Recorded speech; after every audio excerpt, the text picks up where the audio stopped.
Good evening and thanks for joining us for 23 ABC News at 6. I'm Keely Van Mittendorp.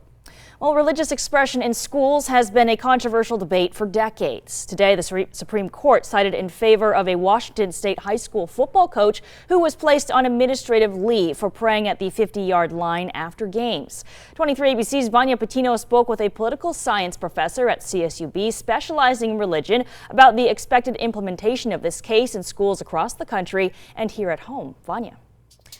That's right, Keely. Well, to clarify, this decision does not mean that a teacher could simply decide to start the day with a class prayer. But for some, it can push the limits of what we think of when we say separation of church and state, which the political expert I spoke with says has always been inconsistent.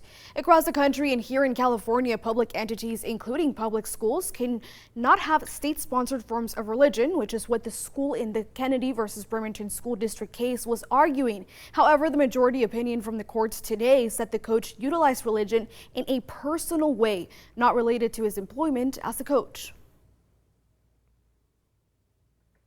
They felt that this particular high school football coach utilized religion in a personal way that was out of the scope of his employment as a public football coach.